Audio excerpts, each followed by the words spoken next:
Hi to all, welcome back to my channel. இன்றைக்கி நம்ம என்ன பார்க்க போகிறோன்னா, கிட்ஸுக்கெல்லாம் ரொம்பவே ஃபேவரட்டான நட்ஸ் சாக்லேட் தான் பார்க்க போகிறோம்.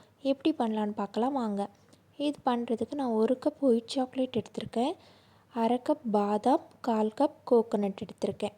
இப்போது ஒரு பவுலில் இந்த மாதிரி தண்ணி வச்சு அதுக்குள்ளே ஒரு ஸ்டாண்ட் வச்சுக்கோங்க. தண்ணி நல்லா கொதித்ததும் ஒரு கண்ணாடி பவுலை அதுக்கு மேலே வச்சு நம்ம வச்சுருக்க ஒயிட் சாக்லேட்டை அதில் போட்டு நல்லா மெல்ட் பண்ணிக்கலாம். டைரெக்டாக அடுப்பில் வைக்க வேணாம். இந்த மாதிரி கொதிக்கிற தண்ணியில் இந்த மாதிரி வச்சு டபுள் பாயிலிங் மெத்தடில் நல்லா மெல்ட் பண்ணிக்கோங்க. பாருங்கள், இந்த அளவு நல்ல சாக்லேட் வந்து உருகி வந்ததும் நம்ம ஒரு பேன் வந்து மறுபடியும் அடுப்பில் வச்சு இந்த பாதாமை போட்டு நல்லா வறுத்து எடுத்துக்கலாம். இந்த பாதாம் லைட்டாக கலர் சேஞ்ச் ஆகணும், அந்த அளவுக்கு நமக்கு வந்து நல்லா வறுத்து விட்டுக்கலாம். பாருங்கள், இந்த அளவு நல்ல கலர் சேஞ்ச் ஆகி வந்திருக்கணும்.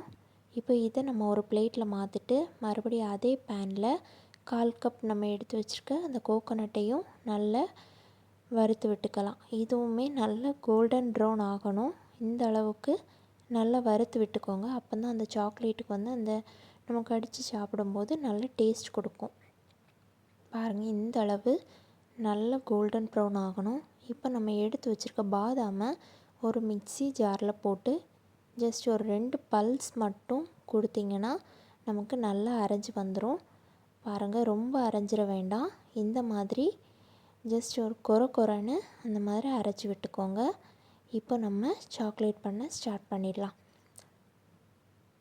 இப்போ நம்ம மெல்ட் பண்ணி வச்சுருக்க இந்த ஒயிட் சாக்லேட்டில் நம்ம அரைச்சி வச்சுருக்க பாதாமை போட்டு நல்லா மிக்ஸ் பண்ணி விட்டுக்கலாம். மிக்ஸ் பண்ணுறதுக்கு கொஞ்சம் கஷ்டமாக தான் இருக்கும். நமக்கு மிக்ஸ் பண்ண அது வந்து கரெக்டான கன்சிஸ்டன்சியில் வந்துடும். இப்போது இதை நம்ம லைட்டாக மிக்ஸ் பண்ண அப்புறமா நம்ம வறுத்து வச்சுருக்க தேங்காயையும் இதில் போட்டு நல்லா மிக்ஸ் பண்ணி விட்டுக்கலாம். பாருங்கள், இந்த அளவுக்கு மிக்ஸ் ஆனதுக்கப்புறம் நம்ம தேங்காயை இப்போ போட்டு நல்லா மிக்ஸ் பண்ணி விட்டுக்கலாம். இந்த மாதிரி நல்லா மிக்ஸ் பண்ணி விட்டுக்கோங்க. ஓரளவுக்கு மிக்ஸ் ஆனதும் நம்ம தனியாக எடுத்து வச்சு மிக்ஸ் பண்ணிக்கலாம். பாருங்கள், இப்போ நமக்கு நல்லா மிக்ஸ் பண்ண நல்லா உதிரியாக வந்துருச்சு. இப்போது நான் இந்த மாதிரி ஒரு மோல்டு எடுத்திருக்கேன். இந்த மோல்டில் நீங்கள் வந்து எந்த ஷேப் வேணாலும் எடுத்துக்கலாம். நான் இந்த ஷேப் எடுத்திருக்கேன்.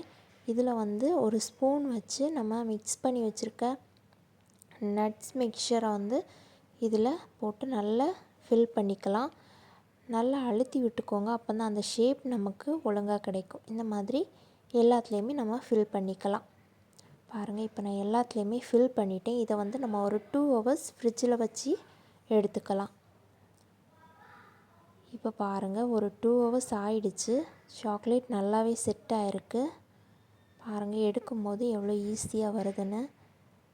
நல்ல டெக்ஸ்டர் வந்து நல்லா அழகாக வந்திருக்கு. கிட்ஸுக்கு வந்து நீங்கள் இந்த மாதிரி பண்ணி கொடுத்தீங்கன்னா அவங்களுக்கு ரொம்ப பிடிக்கும். இந்த வீடியோ உங்களுக்கு பிடிச்சிருந்துச்சுன்னா நம்ம சேனலுக்கு லைக் பண்ணி ஷேர் பண்ணி மறக்காமல் சப்ஸ்கிரைப் பண்ணுங்கள். தேங்க்ஸ் ஃபார் வாட்சிங். Subscribe my channel.